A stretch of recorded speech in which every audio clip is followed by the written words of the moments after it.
There are 7 body language signals that force people to trust you before you even open your mouth. Miss just one, and they'll doubt you without ever knowing why. Master all 7, and you control every first impression for the rest of your life. This isn't motivational fluff. This is a biological hack. Most people spend their lives perfecting their words, yet they are betrayed by their own skin. In this briefing, I'm giving you the exact nonverbal sequence that triggers instant trust. This is the difference between being a leader and being a ghost.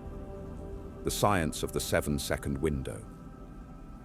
Here is your problem. You are likely terrible at reading body language, and you're even worse at controlling your own. Research proves that humans make a trust or threat decision in just 7 seconds. In the time it takes you to say hello, the other person's primitive brain has already scanned your posture, your eyes, and your hands to decide if you are an ally or a predator. If your body language is off, you are effectively speaking a dead language. Confidence isn't a feeling. It's a mechanical set of signals you either send or you don't. We have to look at the raw data. Albert Mehrabian's research found that 93% of communication is nonverbal, 55% is your posture and movement, 38% is your vocal tone. Your actual words, they only account for 7% of the impact. If your body language is incongruent, meaning your words say, "I'm confident," but your shoulders say, "I'm terrified," the human brain will prioritize your movements over your speech every single time. This is because your words are processed by the neocortex, the logical brain, but your movements are processed by the limbic system. The limbic system is older, faster, and more powerful. It doesn't care what you say, it only cares what you show. Signal 1, eye contact mastery and the triangle method.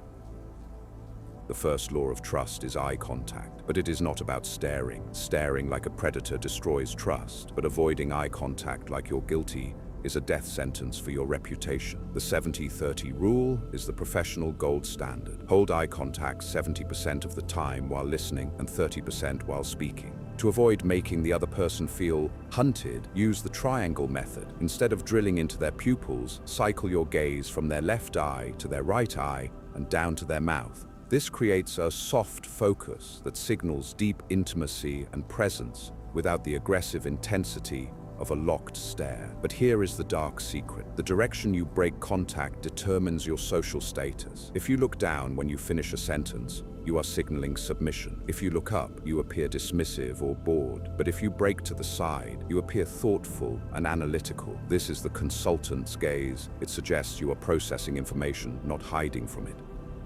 Signal 2, the architecture of open posture and ventral denial. Signal 2 is open posture. Every time you cross your arms, you are building a physical wall between you and your goal. Research shows that open posture increases perceived trustworthiness by a staggering 40%. When your arms are crossed or your hands are hidden, you are triggering an ancient evolutionary red flag. What is he hiding? In the world of high-stakes interrogation, this is called the wall. If you see your opponent cross their arms, stop talking. You've lost them. You need to get them to open before you can proceed. Keep your hands visible and your torso squared to the person you are talking to. If your torso is angled toward the door, your body is screaming, "I want to leave," even if your mouth is saying, "I'm interested." This is ventral denial. The ventral side of your body, your front, is the most vulnerable. Exposing it signals that you feel safe and have nothing to hide. Signal 3, the Duchenne smile and the delayed response hack. Signal 3 is the Duchenne smile. This is the only smile that the human brain recognizes as authentic. A fake customer service smile only moves the mouth. A real Duchenne smile engages the orbicularis oculi, the muscles that make the corners of your eyes crinkle. People detect the difference subconsciously in milliseconds. But here is the secret to using this as a weapon: the delayed smile. If you smile the moment you see someone, it feels like a pre-programmed reaction. It feels cheap. It suggests you are a people pleaser. Instead, look them in the eyes, pause for 1 full second, and then let the smile spread. It makes the connection feel earned. It tells their brain, "I wasn't smiling at everyone. I am smiling at you because I have judged you to be worthy." This is how the most charismatic world leaders dominate a room. Signal 4, hand gestures and the honesty leak. Signal 4 is controlled hand gestures. Your hands are your primary trust indicators. Evolutionarily, empty hands mean no weapons. This is why we shake hands. To maximize trust, use open palm gestures. Palms facing up signal honesty and cooperation. Palms facing down signal authority and control, but watch for the face touching leak. Paul Ekman's research into deception found that people touch their face more often when they are under stress or lying. This is because the skin around the nose and mouth actually becomes more sensitive when your heart rate increases. If you touch your face while delivering a proposal, you are telling the other person's subconscious that you don't believe your own words. Keep your hands in the strike zone, between your waist and your chest, and use them to illustrate your points. Signal 5, proxemics and the magnetism test. Signal 5 is proxemics, or space management. Every human has a personal zone of about 18 inches to 4 feet. Violate this zone too early, and you trigger a fight or flight response. The sweet spot for professional dominance is exactly 3 feet, close enough to show engagement, far enough to respect their territory. Watch for the step back. If you move in and they adjust their feet, you have overreached. You've triggered their amygdala, the part of the brain that processes fear. But if you lean in during a key point and they mirror that lean, you have gained psychological entry. This is known as isopraxis, or mirroring. It is the strongest signal of subconscious rapport. If they mirror your posture, they are effectively telling you, "I am like you." Signal 6, vocal grounding and the weaponization of silence.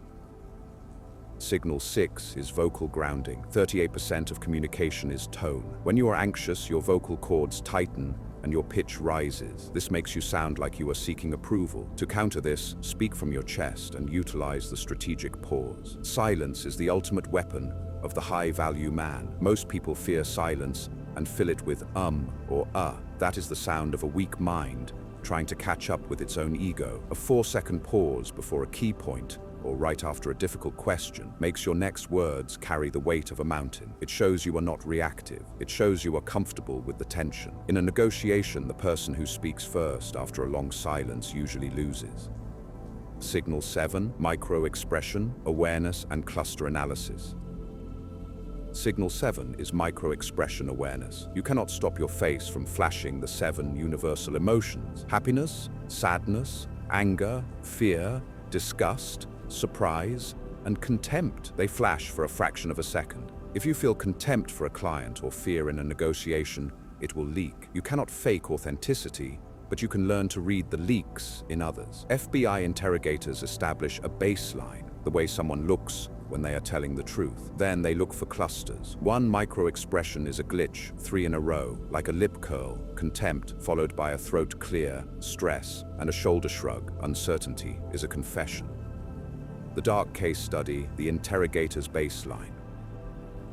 To understand these signals, we must look at how the elite apply them. FBI interrogators don't start with hard questions. They start with the baseline. They ask you about your childhood or your favorite food. They are looking for your normal. Do you blink fast? Do you tap your foot? Do you avoid eye contact naturally? Once the baseline is set, they move to the hot zone. When they ask, "Were you in the building that night?" they aren't listening to the word no. They are watching for a deviation from the baseline. If your hand suddenly moves to your neck, which we call a ventral rub, it means your brain is trying to calm your nervous system. That is a cluster. That is the moment they know they have you.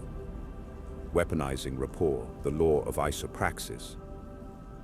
Rapport is often misunderstood as being liked. In dark psychology, rapport is control. By using isopraxis, or subconscious mirroring, you can lead someone to a decision without them knowing why. If you mirror someone's posture for 3 minutes, you create a biological tether. Once the tether is established, you can test it, change your posture. If they mirror you back, you are now the leader of the interaction. This is how top-tier negotiators move people from an aggressive stance to a collaborative one. They don't ask for cooperation, they command it through their biology. The empathy gap and the 1% brain.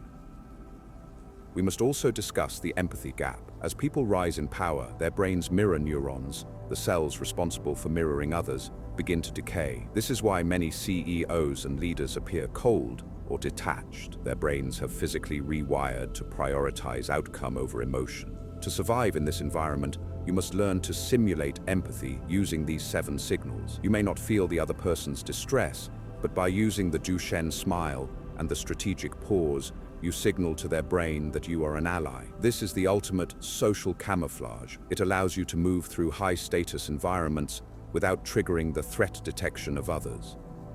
The law of the mirror, protecting your mind. Finally, you must understand that these signals work both ways. If you are not careful, you will begin to mirror the negative body language of those around you. If you are in a room full of people with closed postures and defensive eyes, your own brain will begin to descend into that same state of fear. You must maintain your biological sovereignty. No matter what is happening in the room, you maintain the 7 laws. You keep your hands visible. You maintain the 70-30 eye contact. You control the silence. By doing this, you aren't just communicating. You are terraforming the emotional landscape of the room to suit your needs. The final blueprint, engineering the first impression. When you combine all 7 laws, you create a neurological override. You are no longer just talking to people. You are communicating in the brain's native language. Think about a job interview, a first date, or a boardroom meeting. In the first 90 seconds, if you have executed these 7 signals, the other person's brain has already accepted you as a high-status, trustworthy ally. Everything you say after that point is viewed through a lens of trust. How do you master this? You record yourself, film yourself in a conversation, and watch it without sound. You will be horrified by what your body is leaking. Correct it, repeat it, and within a month, these signals will become your new biological baseline. This isn't about being a nice person, it's about being an effective one. When you understand the language of the brain, you no longer have to hope for a good first impression. You engineer it. Subscribe to Mentis Arcana. Every week we decode the hidden psychology of influence and control. Use this wisely.